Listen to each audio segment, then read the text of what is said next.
அவங்க இருந்திருந்தா ஒரு ஆக்ஷன் பண்ணணும்னு எனக்கு தோணுச்சு. எல்லாரும் போயிட்டாங்க. இல்ல பெர்மிஷன் பண்ணலாமா? இப்பவும் பண்ணலாம், ஒன்றும் தப்பு இல்லை. செஞ்சிட்டியா? மொத்தமா செஞ்சிட்டியா? சம்பவம் பண்றவனு கேள்விப்பட்டிருப்ப, அதுல ரெக்கார்டு வைக்கிறவனு கேள்விப்பட்டிருக்கியா? உங்க அப்பா எங்கதான் இருப்பாருன்னு சொன்னாங்க, அதான் தேடிக்கிட்டு இருக்கேன். எங்க உங்க அப்பாவையா காணோம்?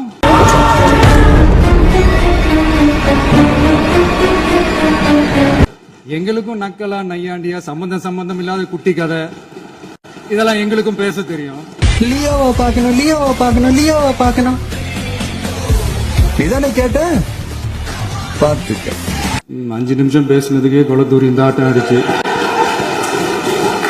பேசுனா அப்புறம் என்ன பண்றது?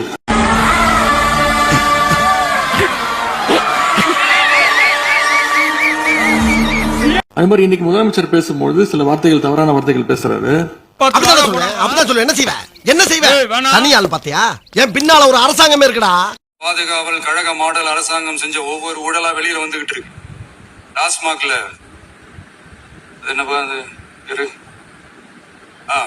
பார்ட்டி ஃபண்ட், அவர் பார்ட்டி ஃபண்ட் அப்படின்னு சொல்லியிருக்கிறாரு. அவர் அமைச்சர் அந்த பார்ட்டி ஃபண்ட் எந்த பார்ட்டின்னு கூட சொல்ல தைரியம் இருந்தா சொல்லுங்க, நாங்க அதெல்லாம் ஃபேஸ் பண்ண தயாரா இருக்கோம். சொல்லட்டுமா? சொல்லட்டுமா? எதையும் ஆதாரத்தோடு எதையும் பேசுங்க. நீங்க குழந்தை தூங்குதுல மெதுவா பேசுங்க. அதற்கெல்லாம் நாங்க இப்ப என்ன பதில் இது, என்ன மரபு இது? நீங்க இப்ப பேசிக்கிட்டே இருப்பீங்களா? நாங்க பாத்துக்கிட்டே இருக்கணுமா? முதலமைச்சர் அவர்கள் பேசலாம். செஞ்சுட்டா போச்சு. செம்ம சீனிக்குது இன்னைக்கு.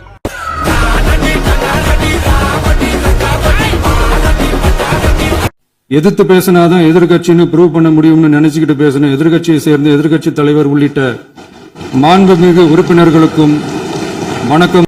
வணக்கமே வம்பா இருக்கு. மறுபடியும் சொல்றேன், கட்சி நிதின்ற பேர்ல அடிச்ச கொள்ளைய ஒண்ணா கவர்மெண்டோட கஜானாக்குள்ளேயே கொண்டு சேர்த்துக்கிட்டே இருக்கிறாங்க. இப்பவும் சொல்றேன், மக்கள் பணத்துல இருந்து ஒரு பைசா கூட தொடமாட்டோம், தொடவும் விடமாட்டோம், தொட்டா விடமாட்டோம். இதுக்கு முன்னாடி தொட்டவங்களையும் விடமாட்டோம்.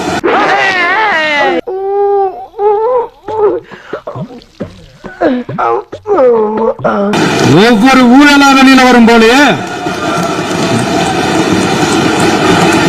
ஒவ்வொரு வேஷமா கலைஞ்சிரும் போலயே ஆசிய கண்டத்திலேயே இப்படி ஒரு அசிங்கத்தை எந்த திருடனும் அனுபவிச்சிருக்க மாட்டான். இங்க இருக்கிற நிறைய பேரு நடுங்கி போய்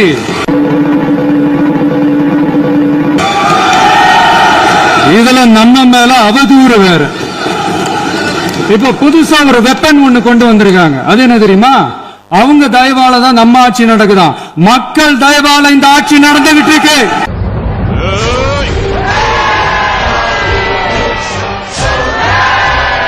மனசாட்சி உள்ள சக்திகளோட ஆதரவால இந்த ஆட்சி நடந்துகிட்டு இருக்கு. நாங்க தான் அனுப்பி வச்சோம் அப்படின்றாங்களே. அனுப்பி வச்சவங்களுக்கு மினிஸ்ட்ரியில இடம் கொடுத்தா ஏன் கதறீங்க? அதானே பொறாம பிடிச்சவனே. பாரு, ஏன் இவ்வளவு கோவம்? ஏன் இவ்வளவு கதறல்? கேள்வி கேட்டதுக்கே ரத்தம் கக்க வச்சுட்டா நம்ம வாய் வேற சும்மா இருக்காரா சாமி? இடம் சரியில்லை, கிளம்பிட வேண்டியதான். இந்திய கம்யூனிஸ்ட் கட்சி நமக்கு ஆதரவு கொடுத்தது சுயேட்சையா எடுத்த முடிவுன்னு சொல்றாங்க. இதுல எங்க இருந்து நாங்க தான் அனுப்பி வச்சோம்னா புரியலையே. மக்களுக்கு நல்லா புரியும், எல்லாத்தையும் தெளிவா பார்த்துக்கிட்டு இருக்கிறாங்க.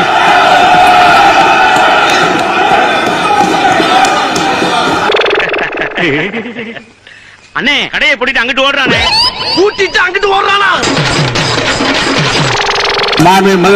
கண்டினியூ பண்ணலாம். சமூக நீதி அரசுன்னு சொல்றவங்களை பார்த்து கேட்கிறேன், நம்ம பட்டியலின சகோதரர்களுக்கு எத்தனை அமைச்சர் பதவி கொடுத்தீங்கன்னு கொஞ்சம் சொல்ல முடியுமா? ஏங்க சொல்லுங்க. நீங்க சொல்லுங்க. நீங்க சொல்லுங்கண்ணா.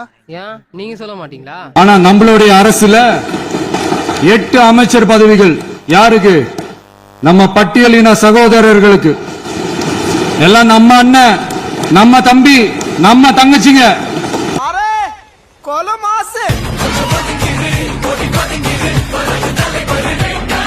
நான் ஏன் கொஞ்சம் சவுண்டா பேசுறேன் அப்படின்னா அவங்களுக்கு கேட்கணுன்றதுக்காக, தப்பா எடுத்துக்காது.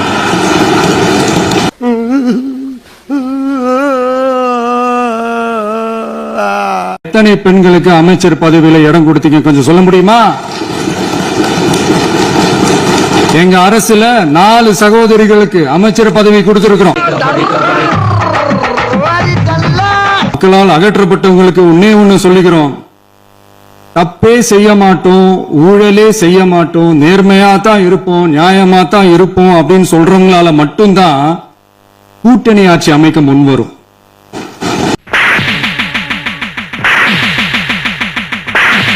ஊழல்லையே ஊறி போனவங்களால இந்த கூட்டணி ஆட்சியோ, ஆட்சியிலையும் பங்கு, அதிகாரத்திலையும் பங்கு கொடுக்க முன்வராது. மெஜாரிட்டி இருந்தாலும் தரமாட்டாங்க, மெஜாரிட்டி இல்லனாலும் தரமாட்டாங்க. கேட்டா ரெடிமேடா ஒரு பதில் ஒண்ணு வச்சிருப்பாங்க, கூட்டணி ஆட்சியை மக்கள் விரும்ப மாட்டாங்கன்னு. அதே மக்கள் தான் இப்ப அவங்கள பார்த்து சிரிக்கிறாங்க.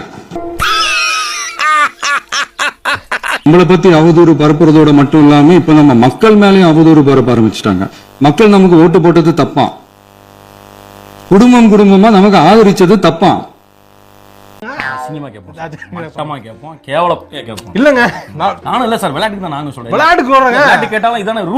டெக்னிக் ஆச்சும் கொஞ்சம் மாத்தினா கொஞ்சம் நல்லா இருக்கும்.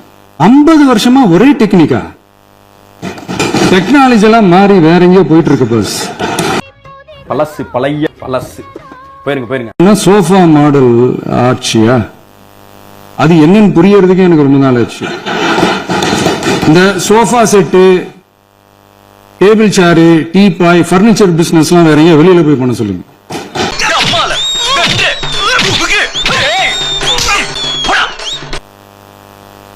அதனால மக்களுக்கு யூஸ்ஃபுல்லா இருக்கிற மாதிரி இந்த ஆக்கப்பூர்வமான கருத்துக்களோ, ஆக்கப்பூர்வமான யோசனைகளோ இருந்தா சொல்லுங்க, அதை நாங்க டிஃபரெண்டா எடுத்துக்கிறோம். ஆனா அதை விட்டுட்டு இந்த நக்கலு, நையாண்டி, சம்பந்தம் இல்லாத பேச்சு இதெல்லாம் பேசிட்டு அப்புறம் முதல்வருக்கு பதில் சொல்ல தெரியல அப்படின்னா இங்க வாய்ப்புன்றது நம்மளுக்கு அவ்வளவு சீக்கிரம் கிடைச்சிறது கிடையாது. இது நம்ம ஆட்டம், எதிர்க்க நிக்கிறவன் கல்கழுத்து போனோம்.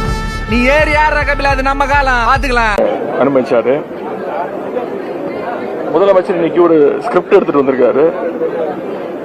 அந்த ஸ்கிரிப்ட் அவர் பேசி முடிக்கிற வரைக்கும் நான் யாருக்கும் பதில் சொல்ல மாட்டேன் அப்படிங்கிற தோணியில் அந்த டயலாக், அந்த ஃபுல் டயலாக், அந்த சீனோட டயலாக் பேசி முடிக்கிற வரைக்கும் யாரும் கட் சொல்லக்கூடாது அப்படிங்கிற மைண்ட் செட்ல ஒரு ஷூட்டிங் போனா எப்படி இருப்பாரோ அதே மாதிரி இன்னைக்கு சட்டமன்றத்தை ஒரு ஷூட்டிங் ஸ்பாட்டாக அவர் இன்னைக்கு மாத்தி காட்டியிருக்கிறார். அழுகுறான். அழுவலையா? கண்ணீர் ஒழி பேண்ட்டுக்குள்ள போயினுக்குது, அழுவலன்ற. Gabbar, you cried it so